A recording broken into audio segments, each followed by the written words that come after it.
Yo, check this out. This is Wayne Wonder, representing for Warrior LTV. You see the vision, don't it? See the vision. Warrior LTV. Keep it locked. I'm gonna tell you. We, as bloggers, these are the issues that we need to address. You understand what I said? Set the bar for the youth. Share, like, and subscribe, and stay tuned to the channel. I don't know all this shit. Yes, brothers and sisters. Greetings in the mighty name of His Imperial Majesty Emperor Haile Selassie I, and all things good and wonderful amongst us and about us. Welcome viewers and subscribers. Viewers, if you like the content, subscribe and go the platform, don't know. The intent is pure. You see? So, today we are delving into other people's business today. And try equate it to our one and see if there is any comparison seen. Let's say a recent thing go on in America where a British reporter asked some pressing questions to an American politician. See, me not quite, what's your name? American politician goes by the name of Marjorie Taylor Greene. Yeah, that very same Marjorie Taylor Greene one right now the, So the British reporter Siobhan Kennedy, was asking some pressing question along the lines of gun control and things like that, and how does these legislations make sense, and how is the legislations offered being, unproductive and things like that. You will hear the interview, I'll play it in a minute, but it's a reply that speaks volumes, and it's the reply, it's not just the reply. What we are looking to, what we are look on, what it mean to Siobhan Kennedy, somebody speak to her like that. So anyway, we could jump in at the video and then we get on with it. You may not understand simply because you're not an American, but we fully understand because we're proud American gun owners, and it's our job to defend the Second Amendment. But I understand that we don't have guns in the UK, that is true, but we don't have mass shootings either. Children aren't scared to go to school. You have mass stabbings, lady. You have all kinds of murder. Nothing like the same rates here. Well, you can go back to your country and worry about your no guns. That's very kind of you. We like ours here. Congressman Taylor Greene, you talked earlier on about this being a sellout to Democrats who want to take away America's guns. Someone else talked about being left unarmed and defenceless. I mean, it sounds very much, maybe this is a British perspective, that you're scaremongering. I mean, no one is talking about taking your guns away or your rights away. They're talking about the rights of children to go to school and not be scared that they're going to get shot at their desks. I mean, what's wrong with the legislation that proposes millions of dollars in funding for mental health in communities, for stronger background checks and for greater school security? I mean, you're all speaking as if your guns are all about to be taken away from you. I mean, please help me understand why this legislation makes you all so scared. I think the rest of the world looks on and doesn't understand it. Well, perhaps that's because you're from across the pond and we're Americans. That's a big difference between our two countries. But we don't have guns, we don't have mass shootings. Excuse me, our Second Amendment rights, and I can tell you right now that yes, they do want to take away our guns. And that's the way we view it, because here's the issue. When Americans are armed, we're safe. In Georgia, there is a city in our state where there's a law on the books that requires every single homeowner to be a gun owner. Do you know how many murders there have been in that city? 0 since that law was made. So hopefully that can help you understand something. Also, as a student that was a victim of another student bringing guns to school to kill people, and our school going on lockdown, this is something you may not be able to understand either. The whole reason he was able to do that is because there was no good guy with a gun at our school. There was no ability to stop him from doing that because he had all the power with his guns. And no one had any power because no one else had guns. But doesn't this and bill, the other part isn't this bill about mental, protecting schools though? Yeah, protecting schools, of course. But what you need to understand is it was Joe Biden, our Democrat president, that made gun-free zones possible in our country and our schools. And that's leaving our children to be the victim of any madman with a gun that wants to kill them. And that is not about anything else, but it's a hard issue. See, murder is already illegal. We already have plenty of gun control laws on the books, and we have Republican senators trying to pass more and make Americans pay for it.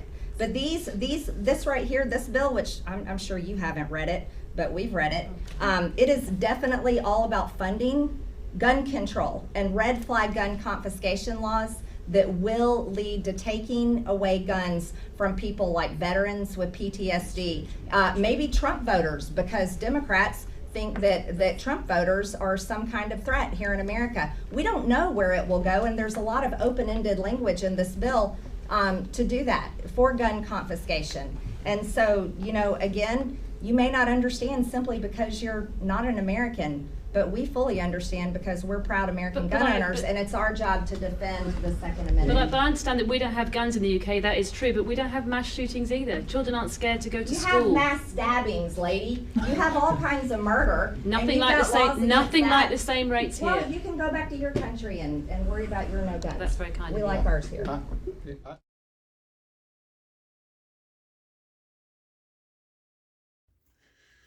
Yes, I go home. You know, see.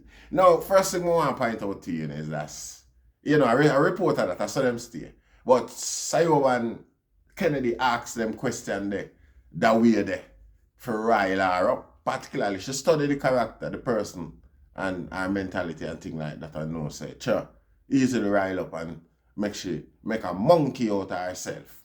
You see, because that she inevitably do this. So she just proves, say, what the gun control people them and them representation and the type of people them with them use to push forward in the public. One, if them not have better, more diplomatic representation, or them use them sort of people for reach a certain demography, you know? No disrespect like the country demography. We don't want to say certain word, you know, we might start with the letter R and then you say we are be discriminatory or anything like that with the program, but you know, yeah, it looks that way. Some down south people and some Louisiana and some up in come like a them type of people, the Republican Party, the NRA and them people that try attract and impress and try maintain that following. You understand what I say? Most corporation these days does 100% benefit of ignorance. They prefer knowing you more than you know yourself. You understand me? This is how corporations operate, and the NRA is no doubt one of them. The American state itself, the United States of America, is a big corporation, and them just treat people as, you know, just as a, just another, I don't know, you see.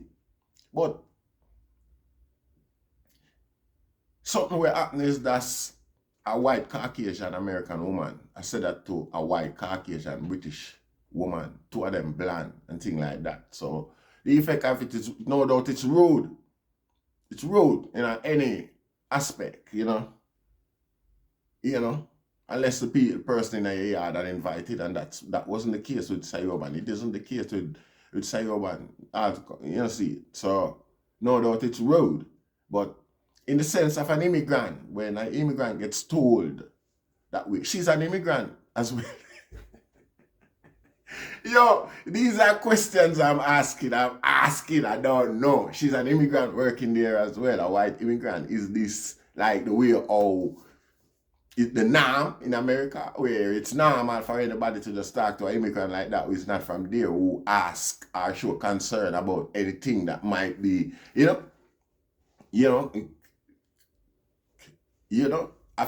something that might affect them.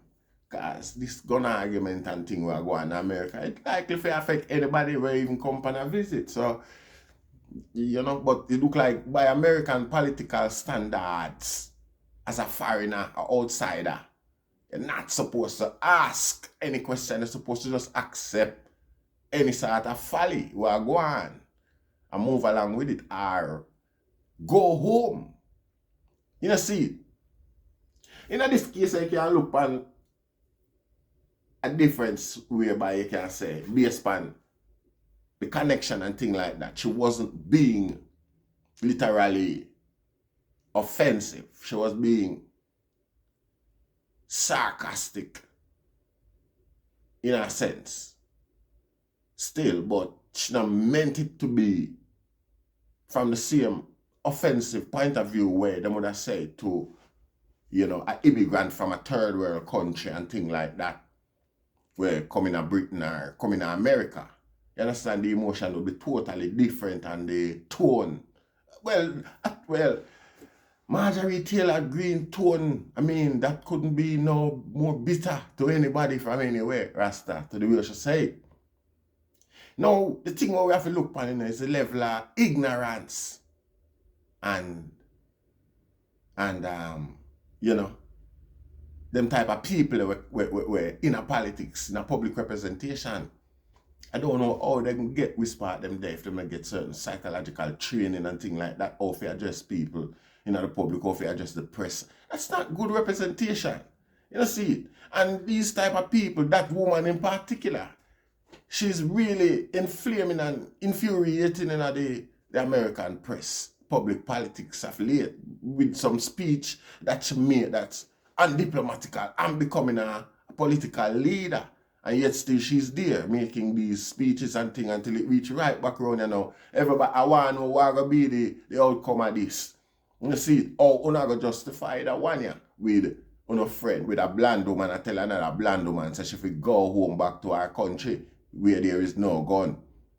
And I try to equate knife crime to the mass shooting we are going in America, and these are people who are politicians. It's like some unlearned, anything goes freestyle debating tactics that women administer in the interests, benefit of the American public, Rasta. You see, and we are feeling rudeness, them do them thing, and you know, what can I say? You see it, but I didn't want to observe it from the perspective if it's the same way, if this thing feel the same way, like I hope Sayawan get a taste of what most immigrant has been going through. You get what I say, including myself, has gone through. See? So, you know, she supposed to care, I mean, other people, even the people who say that, British people who say that to foreigners from anywhere, anytime, you know, would have felt a bit hurt or touched by that and bring them down to realization, you know, me I say, because sometimes if you don't know something feel, you cannot relate. You know, see it? So in this case, any one of them know that it could have been them get treated this way by an American official as well. You know, see it? And it's not like by saying so, your visa has been cancelled and you immediately need to return by them, so it invalidates you. No, but again, it's insulting anyway. It's showing that you're not welcome by, you know. So it's a thing. You know, see, but in an I&I case, there is other layers to not wanting I&I here, not just because I don't like a certain law or anything like that. In my case, it's my basic, it's my existence. You see, and you know, enough foreigners case because of them existence, skin color, class, and things like that. You know, in a Siobhan case, it's because of the aggressive nature of the question them she ask. You know, see, she pursue a subject intelligently where Marjorie Taylor Greene cannot match up to the logics of what she talk about. So she resort to being insultive. She resort to insults. You know, this dirty cass behavior, kind of girl, dirty nasty behavior. That's what she did. You know, see, you know, but hopefully it happening to a British person. You know, the whole American structure take stack and put some you know, some level of, you know, on them people mouth. You know, see, try, you know, I'm not saying you should tailor that engineer or people talk to people, but I mean, come on, there's a diplomatic mannerism which need to be maintained in public, Rasta. You can't have them people that go around and just do what they want and say, I mean, that's disrespectful and rude. You see, it's like a brothel. Somebody just go take this girl out of a brothel from somewhere and carry her, come put her up on the platform to them want to relate, to them want to get the votes of the type of people them way stay in a brothel. You know, see, this lazy, desperate politicians these days, you know, see, scenes like these are reflective of the desperate nature of politics. We rather than reach out to people and communicate and really be able to can relate to what them I go through and what them I say and things like that.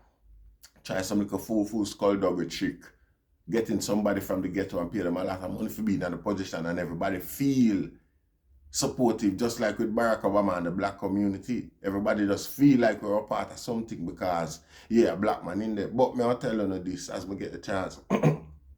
It wasn't about Barack Obama doing anything for black people. He did more than he can even imagine. The fact that black people can show them children, say, yo, see here in our lifetime, a black man was the president of America, and we can tailor it with that sort of propaganda, but we want to tailor it with to make our children them grow up and feel good. White people do it all the while. White people are do it till this day still in Oxford and Cambridge and them places. All of the top university them. These are where these things are being perpetrated. But yeah, you know, see, so it's just a thing, Rasta. Yeah. Yeah, we give thanks, you know, we give thanks. Yeah, we are left it there, so, you know, because we don't want to draw out that one, we just want to glad say, it's just a irony where we want to share it amongst the two another in other space, yeah, you know, and make the item see. There's a battle going on and we want to see how it work out, because we want, you know, sometimes them little thing, yeah, eventually benefit I and I same way, you know, see it, so I can watch what I go on and hope for all of the best. So I give thanks, Rastafari.